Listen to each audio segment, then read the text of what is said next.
everyone has a choice, and you have to have the mindset, are you going to be a victim or a victor? What once was a story of trauma and I can't and insecurity, you have taken that story and redefined it, right? Yes. Because now the past doesn't mean the same thing because you have changed. I am a walking example that if I can do it, no matter what your background, no matter what your hurt, your pain, you can do anything. You just gotta be willing to do it and reach your hand out and take that support.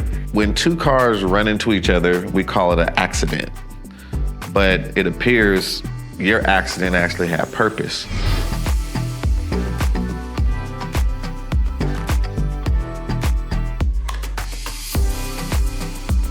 Now, all too often in life, we're faced with so many challenges and we have to make a decision. Are we gonna break down or are we gonna have an unbreakable spirit and energy that refuses to quit? You know, no matter what you do in life, there's gonna always be obstacles. There's gonna be things you have to face, things you have to come through, things that you have to grapple with if you really want to be great. And today, we're gonna unpack one of the most riveting stories that I know of an individual who truly has lived out the word unbreakable. How do you go from a GED to a PhD and overcome 3 brain surgeries to still achieve a level of success that is so critical for anyone who really wants to get the most out of themselves? Well, we're gonna unpack that today. I want to introduce you to a good friend and just ultimate professional, Camille Salter. Such a great privilege to have you here today. It's wonderful to be here, Michael. Well, thank you. There's so much we're gonna get into, but first let me just, acknowledge you as Dr. Camille. So you have achieved your PhD, and before we take a step back, I just want to acknowledge that. What did you get your PhD in, and what was the focus of it? So my PhD is in management, and my focus is organizational leadership and development. Really, organizational. So did you have to write some sort of, do a research on some specific angle of that to get your PhD? Yes, I did. I wrote a dissertation back then on Generation Y leadership. I'm always into the youth, Wow. And I call it virtual socialization.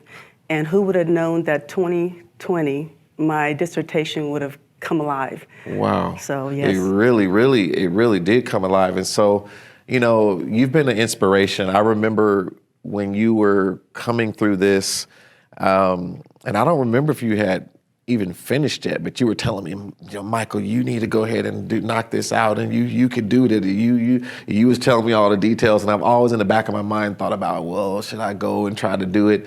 And but I haven't tried to do that yet. But I was so happy for you when I realized you had got it done.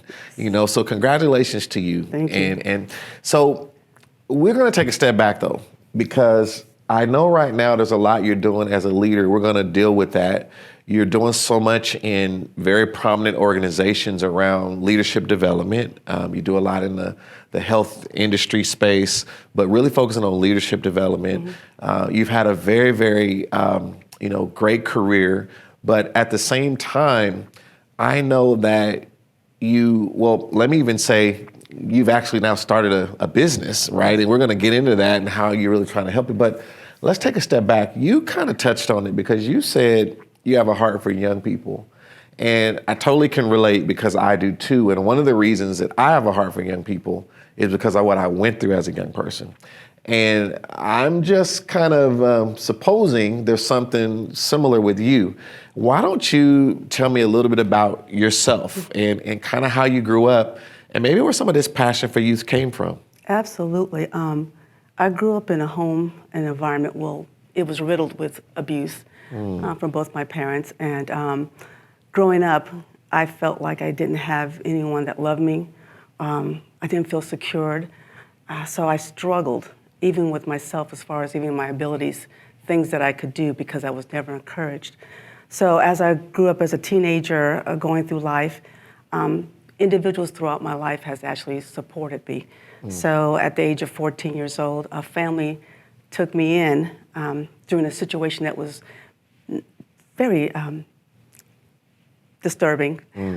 They took me in and I stayed with them for 2 years, but that's where they realized I didn't have enough education to even graduate from high school. Now, you were at what age at this point? 14 You're years 14, old. okay, all right. So I was getting ready to turn 15, and Yeah. so they made sure that since I couldn't graduate from high school, that I was able to go to an adult school and get my GED. But I was put in a family where they showed a husband and wife showing that there's love and care. And then later on in life, they had got me into church, actually. Okay. So Okay. it was faith-based, but because of that, I really strongly believe that's what encouraged me, that family environment. Yeah. Well, before we go to where you're at now, let's back up a little bit, just a little bit. And again, anything you don't want to share, please Absolutely. don't. But whatever's comfortable for you. But I want to go back to that environment that was a little more abusive, and it sounds like there was definitely some mental abuse in terms of impacting your belief in yourself, right? Which can cause you to develop insecurities and things. What do you think was some of the greatest damage into how that environment made you see yourself at the time? I didn't see any hope because what I was exposed to, there was no desire to excel or do better. And on top of that, I didn't think I was a smart kid. Not that I'm a smart now, but I didn't feel like I was capable of doing much of anything, and that I was going to repeat what I saw. I see. So then when you got into this other environment that was more balanced and well-rounded, what was the effect on your belief then? It gave me some hope. They always told me that I can do anything that I'm capable of doing, and they'll be there to support me. But deep down inside, I still had those scars from the youth where, can I really do this? Yeah. I don't think I can. Yeah. So, even in my adulthood, I still struggle with that from time to time. Sure. And I can totally imagine. And so when you think about this, and now you're trying to, I guess during that time period, it caused you to get behind in school and education and just where you should be in terms of people that was a similar age. So would you say you pretty much had got off track with the standard, steps you're supposed to go through, kindergarten, elementary, middle school, high school? Was that all thrown off? It really more probably started in middle school to junior high. Okay. Abuse was very prominent, and to the point where I could not physically go to school. I did not want bruises to be noticed or different things of that nature. So especially in your teenage years, you're very conscious of your physical being. Yeah. So I missed a lot of school. I see. So this was more than mental abuse. This was physical abuse and creating a sense of, embarrassment about how you might be able to appear to other kids. And we know kids are cruel. They don't care what we're going through. They can be so cruel. And I just want to first just commend you for your ability to weather through that and just knowing a little bit about your story and if I could say testimony, right? I know you definitely had some divine assistance, to make it through all of that. And when you think about that, how did you end up going from there to getting your GED? Well, the family I mentioned, they took me in and realized that I needed to go to school. And when they took me to school, though they weren't my, legal guardian parents at the time, they realized I didn't have enough credits to graduate. So they made sure for me to go to an adult school, get my GED, make sure that I was able to process that. So by the time my senior year came along, I was able to at least get my GED. Yeah. But I had to do a little extra work because I was quite behind. Yeah. So for those of this, especially young people, and I know we both love youth because we came through some difficult things as young people. Let's just take a quick minute to talk to them. So some young people that may be seeing this right now, maybe they're going through some abuse. Maybe they have some issue with how they see themselves. Maybe it's not a mental or physical abuse. Maybe it's just an insecurity they have and they don't believe in themselves and they don't believe in what's possible. what could you tell them, from Camille, who was in the abusive situation, to Camille got in a better situation, but still had to do some hard work to catch up? What do you say to the youth out there that might be wondering if they can catch up or if they could do what they need to do? Absolutely. Everyone has a choice. And you have to have the mindset, are you going to be a victim or a victor? And that's one thing about my personality is that I strive, I persevere. And then I took my situation and said, I want to do the opposite thereof. So what I saw my mother, the things that she experienced and done, I did the opposite because I wanted to do better. Same with my father. Things I seen him do, I want to be the opposite. And that became my strength. So, and as I got older, I realized I'm now in control of my destination. So I can't, though I know my past, I'm grateful that I was be able to proceed and get through that, but I can't hold on to the past. Right. I have to move forward. Yeah. And so, Yeah, and one thing that I've often looked at is that, when I went through a lot of difficult times, I try to look for the lessons that I learned from it, though. Like there's some things that I will never do because I saw what it did to other people, or I saw what drugs can do. I saw what abuse does. It makes you set some rules within yourself of what you don't want to be and what you don't want to do. And I think too that when you go through other things in life later, which we're going to get into some of the things that you've accomplished, things that some people think are hard, you're like, no, this is not hard. Like it might be effort and work, but this is not hard. Like you should have been in this environment, I thought I was going to die, or you should have been over here when this happened. Have you related to that some of those moments, as grim as they were, has it given you an internal strength that sometimes makes things that other people think are super hard to seem like this is not hard at all? Oh, yes. So, sometimes your environment, it toughens you up. Yeah. And so what it did was when I saw challenges, I always had something to reflect back to. Is this harder than what I'm going through now? No. Right. If I succeeded this, I can succeed in this area. Yeah. So I always, as a young person, I was always able to reflect back. And I always was able to look at the circumstances. Sometimes your environment can really shape you to think a lot faster and more mature than you would care to. Yeah, but exactly. It causes you to really think more out the box and how to navigate in life. Yeah. And really, when you think about it, because what we believe and how we think is the genesis of all that we will ever do. So someone that becomes more strong-minded really has a secret weapon. And that's something that I really respect and honor about you, is that, when you do set your mind to something, I know something's going to happen, right? Because you've developed something within you that, because you've been through so many things, if you really make a decision, you're going to do it. Something's going to happen, and I really love that about you. And so speaking of that, so you end up getting your GED, right? You passed your GED, got all that situated. What happened in terms of you now starting to figure out what you wanted to do to make a living? Like you were, as this young person, went through this abuse, didn't think you could accomplish anything, and now you got to face the real world. You got to get out and figure out what are you going to do, what industry, what field. Yeah. Tell me a little bit about your journey pre-PhD. Okay.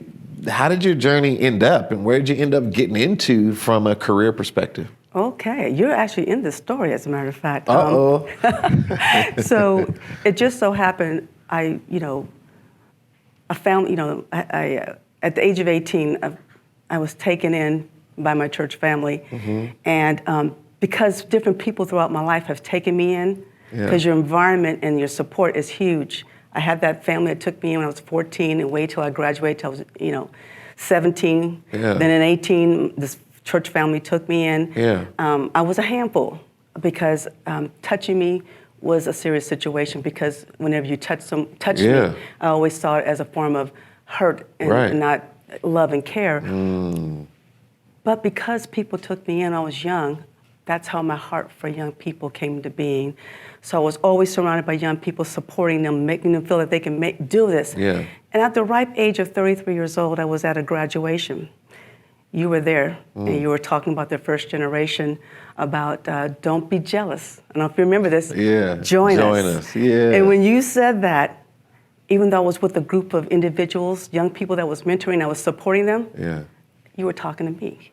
And that's what started my journey of my career. I didn't know that. Yes. Wow. Yes, absolutely. Wow. And leadership, because that's what we always have been taught, that everyone's a leader. It's not a title. Right. It's a lifestyle. It's who you are, how you think. Right. And so that's what started my journey into getting into school and deciding what I want to do. Wow, wow. So what were you kind of just until then in many different fields of work? Was it kind of all over the place, or was there any one lane, or were you just doing what you had to do to, pay the bills, do the things, but you were still, really, really thinking about where you wanted to be, and then that made you start thinking, well, maybe I need to increase my education to decide more about what I really want to do. Tell me a little bit about that. Yeah, so I did accounting for one moment. Then I did project analyst. Okay. Then I became a process manager. But all along in each of those roles, I still was leading. It's amazingly, I was younger than most of my peers, but yet I was giving suggestions. I was guiding them. And so all along throughout that, and even in the process improvement world or project management, you're still leading. You're still managing. You're helping people to guide them along through the process. So it's always been my passion, and I was doing that outside of work. So did you notice that at the time, or did you in hindsight start to notice a pattern that even though I'm in these different jobs, the job is not the issue? I'm noticing that there's something in me with regard to leadership. Like, no matter what job I'm in, I tend to lead, and I tend to enjoy leading, and I tend to be recognized for leadership almost innately. Did you notice that at the time you were doing it? Was there a point that you look back and say, hey, I see there's a pattern here? It was a point that I looked back. It was in hindsight, because then I had to say, well, if I'm going to school, what I'm going to school for? What's my passion? Right. What's my desire? Just because something's a strength and you're good at it doesn't mean that that's what the field that you should go into. Right. So I began to look at it, because you have to decide what you want for your major. Yeah. And I want to focus on leadership. Wow. I want to ask you something. I want to pull up my whiteboard for a minute, and I want to ask you a question about leadership before we get too far, because there's so much here that we can talk about with respect to how leadership actually comes about. And so there's two concepts. So I'm going to draw, we got a person here, right? And I'm going to draw two people. And some will say this one was a born leader. And this one was a born follower. So that they are born innately. And what I like to talk about, and I want to know how you feel about this, is I call it environment-based leadership.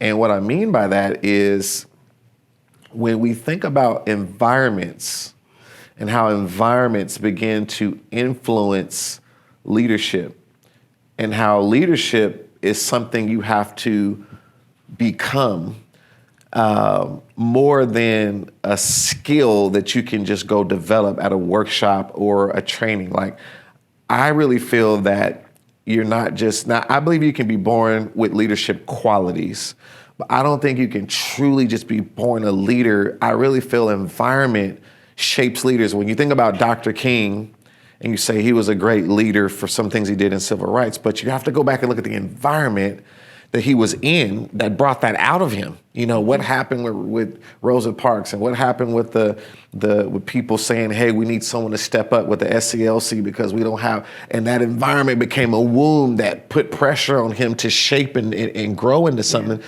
What's your take on the born leader or a born follower, or do you believe that leaders are shaped by their environment? Oh, absolutely. leaders are shaped by their environment. And if you look at all your great leaders, all of them came through some sort of adversity, just like you mentioned about Martin Luther King. Right. And that's where leaders are born and sprung from. The pressure, the denials, so to speak. Yeah. You talk about Michael Jordan all the time, right? Yeah, right. He was not looked upon, but look at him, later in life, he's a leader. Yeah. The best in basketball, right, Michael? Right. Yeah, that's how I see it. So, but absolutely environment. Yeah. It shapes a person. And as I mentioned earlier, either you're a victor or a victim. Yeah. How do you see things? And I think leaders, most definitely, they know how to lead and serve. Yeah. And so in a sense, we could say leaders are born, but you have to say born from what? They're not born from the womb, they're born from the environment. Mm-hmm. And that's why even some people that might not see themselves as a leader, let's say someone is really good at cooking a particular meal, right? And they don't see themselves as leading a team or project management or leading an accounting firm. But when it comes to cooking that meal, because of how they grew up with they call, maybe some big mama was in their life and they passed down a recipe and they used to say, no, that ain't the way to do that. You should always do this. And they got that environment that was around them of cooking and all that shaped them into a leader with regard to cooking. Exactly. So sometimes people think leader like you just place it put it on someone's forehead and like they're a leader. But you have to say leader in what? Because some people who think they're not a leader, they actually are a leader in something because there was an environment they was in that shaped that. Do you agree with that? Oh, absolutely. Yeah. Absolutely. I always say everyone has that potential to be the leader. It's just whether you bring it out. Oh, that's and can good. you accept it? Yeah. And you're willing to follow. Yeah, absolutely. And being someone that's been always a faithful supporter of you, our CEO, we talk about how everyone has a CEO inside of them that needs to be unleashed. Someone in the sense of someone being the CEO of their life and the things that they're going to do. And so let's look at now, when you said, I think you said you were around 33, that you were saying you're going to go get more education, right? And that is not the normal age that people say they're going to do that. Tell me a little bit about what you decided to do at that point.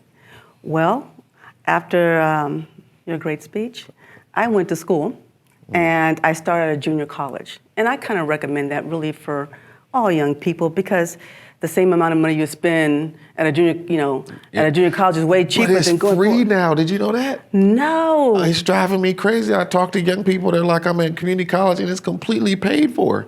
They never pay nothing. Okay. I would doubt that. I already used to say, go to community college first. It's cheaper. You get a good education, and then in 2 years you get to go to a new environment before you get bored with seeing the same stuff all the time. But now that it's free, I just want to shout it from the housetop. Why would you pay if you could go 2 years for free? But anyway, I'm sorry. I had to jump in. You hit a trigger there. That's news because I'm about to go back to school now. Exactly. No, but those same young people that I was supporting and mentoring, I was able to walk across the stage with some of them because they supported me when I was going to school. So I think one of your employees, Charlene Robinson, we actually walked together across the stage at Diablo Valley College. Wow. So I got my 2-year college. I didn't know that. Yes, sir. Really? Yes. Wow. So that's, I say young people have always supported me throughout my journey. So then I went, I was able to go to a 4-year college, UC Berkeley. Nice. A lot of students don't know that, but every community college has to have a certain rate of their students to transfer to certain colleges. And one of them was UC Berkeley, so make sure you find out, how do I get involved with that? So Diablo Valley actually had a transfer program that went to UC Berkeley, and that's how I got into UC Berkeley. Really? And you went to Diablo Valley? That's where I went too. Right. So you went to Diablo Valley and was able to benefit from the fact that there is a certain amount of students they are supposed to send to Cal, and you got in on that. Yes, I did, sir. Really? Yes, I did. Wow. So what was your focus at Cal? It was organizational leadership development and behavior. Okay. So, and I did a thesis on that, and my thesis was on the glass ceiling. Really? Yes, sir, because I am a woman Yeah. and of color, Yep. and I experienced both sexism and racism. So what better thesis to write about organizational development, leadership, and behavior than to write about my experience in that way? Well, see, you were interested in leadership then, way back then, even in your 4-year degree.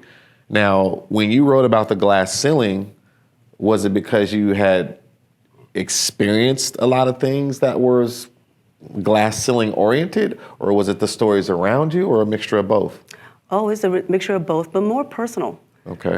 When you see a person of color, a woman, and you look at me back in those days, the stereotype was very real. If I spoke, oh, you speak very well. Well, how am I supposed to speak? Exactly. And they think it's a compliment. It's Right. crazy. Yeah. Yeah, so it was my experience, and it was a glass ceiling for me. Kind of a little different than how they saw it, but for me, I can look above and I can see it's right there. I can see I can reach to it, but I'm pounding my head against the ceiling. But I can see that I can reach my destination for that leadership, or to be exposed, to understand, to reach my goals in my profession. So that I took it a little more personally. Yeah, yeah. Well, one thing we like about the glass ceiling is that you can see on the other side of it, and you could decide if you want to try to break it or not, right? Oh, yeah. Yeah, so I really, really love that. And so now I want to fast forward because there's a statement that's very powerful that disruption always follows intention. Meaning when we intend to do something, something disruptive always gets in the way. Like it's the reason we don't have to plant weeds, like they just come up. It's the reason that if we don't take action,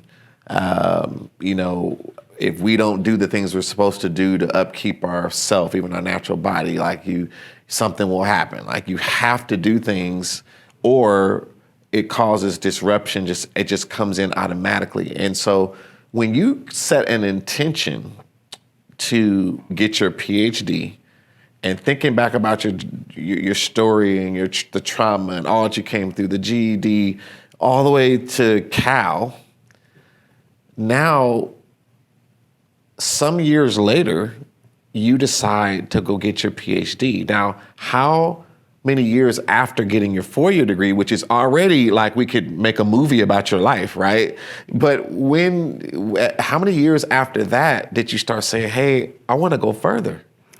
It was like 3 years later. In 2005, I did receive my master's degree at Cal East Bay. Okay, that's right. You got the master's degree, yes. Yeah, and so what was that in? So that was in public administration, Okay. and that was my focus was change agent.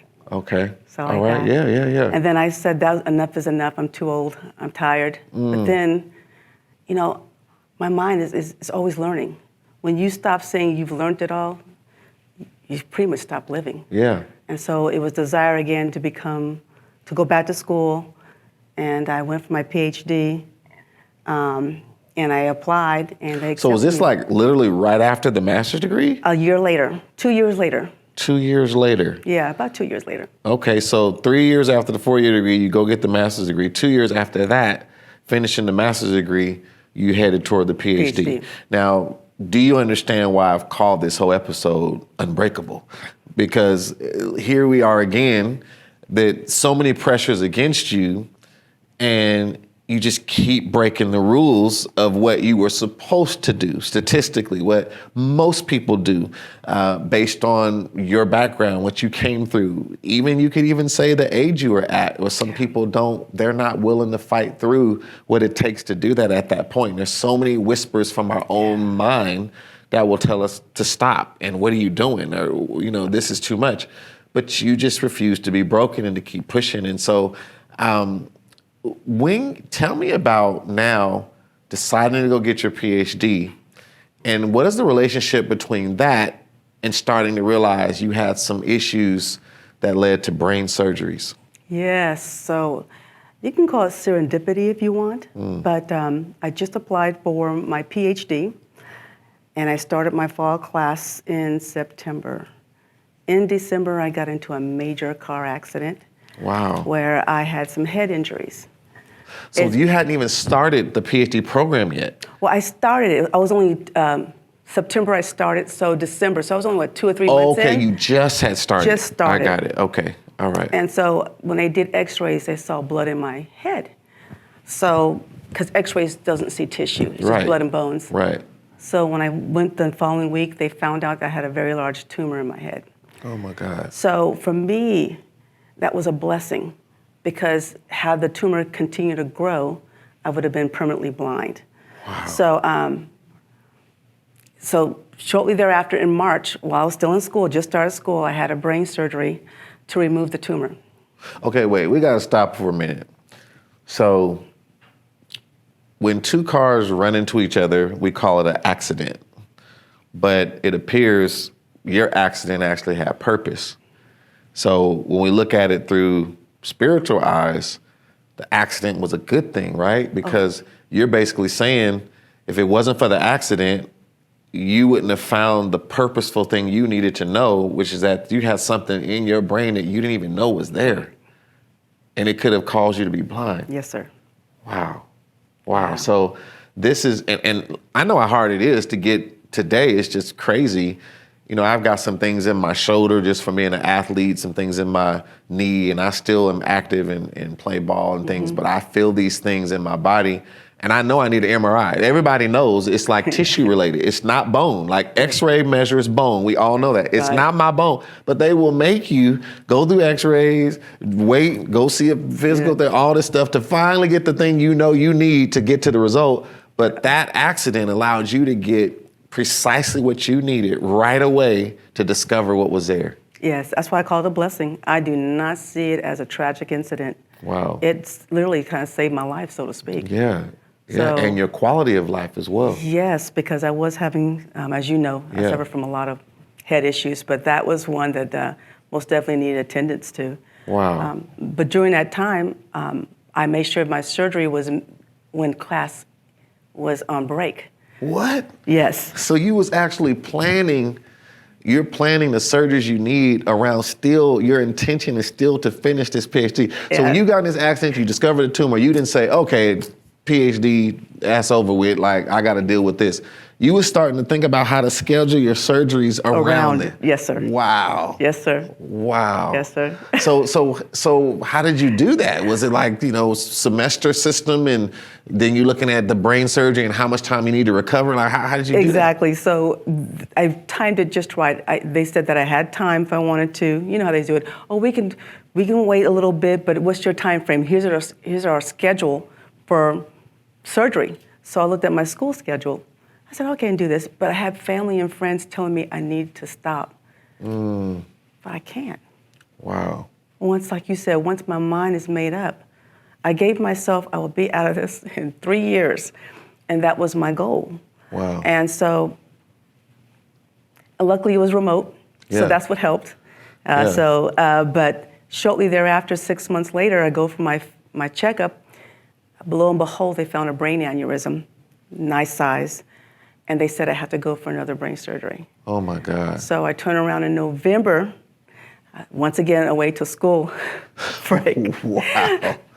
And I had a second brain surgery within that same year for the brain aneurysm. Oh my God. Now, before we go further, and I hope everyone can see why I had this episode and why I needed Camille to have this episode, because it's such an inspirational story, and I'm thankful for you. I'm thankful to God for watching over you. Yeah. And your story is such a blessing. I mean, anyone who says, I can't, I can't start that business, I can't go back to school, it's too hard, it's too difficult, I'm too tired, I'm too this, I have this. I mean, it just blows it out of the water. And I love that if Camille is given something that she's gonna do and makes up her mind, just move out of the way, right? Because something's gonna happen. And, I wanna just not take lightly though, while you were dealing with these brain, it wasn't just the surgeries and the schedule of them. What was it like having this going on in your brain? Like, what were some of the symptoms you were dealing with while trying to deal, it's not like I'll just schedule the surgery. In the meantime, I'll just work on my work at PhD and do all the work I need to do and just be feeling great and go to work, do whatever I need to do. you're dealing with some symptoms of having this in your brain while even in between these surgeries. Right. Tell me a little bit about some of the things you were dealing with. Okay, I'm going to do it from 3 perspectives: physical, mentally, spiritually. Okay. Physically, it was a challenge because when you talk about your head, all your nerve systems are in there. Yeah, it's the control center, yeah. Exactly. So I struggled even sometimes with just some of the work that had to be done. I did some praying. Yeah. Mentally, I started doubting myself. Can I really do this? Yeah. It's amazing. I'm doing it, but I'm asking myself, can I do it? Yeah. But Why I'm are you doing it? Yeah. But you start to go back to your past a little bit. Maybe I should have done this. Maybe I wasn't supposed to move forward. Yeah. But then spiritually, that resilience, I know what God has given me, the strength. When I look back over my life, Yeah. and I've seen all the things I've gone through, child abuse. I've already had 2, this is my 2nd brain surgery. Right. And they were telling me that I probably wouldn't be able to think or move, but I am. Yeah. And amazingly, I can still think and do my homework, or to pursue while I'm writing a dissertation. Because my goal was when I finish school, my dissertation is completed. They give you a year or 2 afterwards, but I was like, no, we're going to do it all. Yeah. And so while I was in school, I was doing my dissertation as well.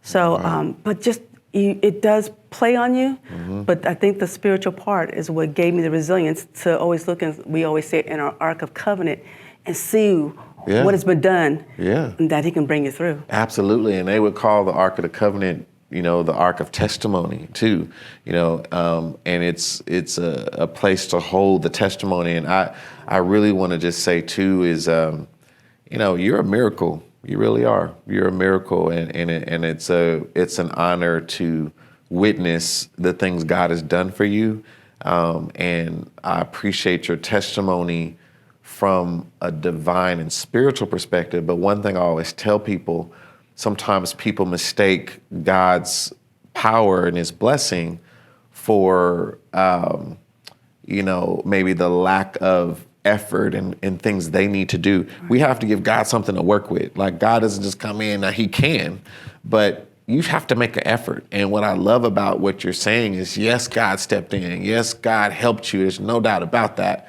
But you had to decide that you were going to go forward, that you were going to try, that you were going to make an effort. You had to study when you didn't feel like it. You had to fight through your own emotions and things of that sort. And I love talking about the difference between a choice and a decision, because a choice is, and sometimes we say choice, but we mean decision, but I want to just unpack and get really granular to say choice is to choose between options, whereas a decision, day to put away, decision to cut, to say, I'm cutting away from all other things. I am going to do this. Like, it's not an option. Right. I'm going to do this. And it seems like to me, you had made a decision, and that is why you never quit. Exactly. And the story doesn't end there, right? Right. The year I was getting ready to graduate, literally 2 months before the graduation day, I was told I had yet another brain tumor. Oh my God. So I told them that I want to wait on the surgery because guess what? I want to walk across the stage. Right. And they can wait. And so I walked across the stage. And that's what I wanted to do, and then I had my surgery. Wow. But, what an inspiration, yeah. I know the struggles. Yeah. And I could see what's being done. And it wasn't so much of getting a PhD. It wasn't. Right. It was really that this is something that I saw that would help me to help others. Support in a way that I could, at a higher level, to give back what was given to me. Yeah. So it's not a piece of paper that I was looking for or a title. Yeah. It really was something that resonated in my heart. Wow. Yeah. Absolutely. I don't always do this, but I have my team here, and I need like our loud cheer button back here. Can we give her a round of applause, whoever's watching this episode? This is just, I mean, you walked across the stage. I just want to clap again for you. Can we clap back there? I need some claps back here. All right, Camille, I'm so excited that you walked across that stage. And even knowing every step you took across that stage, it was going to be something that as soon as you turned that tassel or you got that, accomplishment in hand, you knew you were facing another surgery. Yes, not knowing how it was going to go, not knowing what was going to come out of it. And I just think that's so powerful. So when you walked across that stage, how did you feel? I felt like I had arrived. I had arrived. And, when I was getting ready for my third surgery, they did tell me, because it's in the same location as my first two surgeries. And they always give you the bleak story of, we're not sure, your 50-50 chance or whatever the case may be. And so it was critical to me to make sure I make that achievement for whatever happened. Yeah. But as you can see, I'm here. Yes, absolutely. And, what's so powerful about your story is, there's a gentleman by the name of Dr. Benjamin Hardy. He likes to talk a lot about, like the past, the present, and the future. And something that's very powerful is a lot of times our past dictates what we do in the present. So because of the things we've come through and the scars and the wounds, it dictates what we do in the present. But we have to start learning how to let the present redefine the past. Mm-hmm. So when you walk across that stage, what once was a story of trauma and I can't and insecurity, you have taken that story and redefined it, right? Yes. Because now the past doesn't mean the same thing because you have changed. So the present redefined the past. And that's why I tell some people now the things that I thought was my worst days end up being my best days because I've used it to help so many people. Exactly. Like I can use my story and instantly take someone's guard down to let them know I don't think I'm better than them, so they're able to hear me, right? So do you see that now, that the present, you've been able now to take all those voices and trauma back there and redefine it to be useful to you versus damaging? Exactly, and that's how my business came to being, is if I can do it. So there's a bunch of Camilles out there. My story is not unique. Right. It's not. It's about environment. It's about the support. It's about the mindset and the will. Mm. And, University of Phoenix wrote an article on me, and it's called Against the Odds, Camille Salter, a success story and not a statistic. Beautiful. It could have well been you, right? It could have been Against the Odds. Yeah. Michael Parker. Yeah. A success story, because that's what you are, and you're not a statistic. Yeah. So I am a walking example that if I can do it, no matter what your background, no matter what your hurt, your pain, you can do anything. Yeah. You just got to be willing to do it and reach your hand out and take that support. Yeah. I love it. I love it. And I want to talk about, before we close, like what you're doing now. I know you have a new venture, which I'm fully in support of. I definitely think, though, you need to write a book about your life.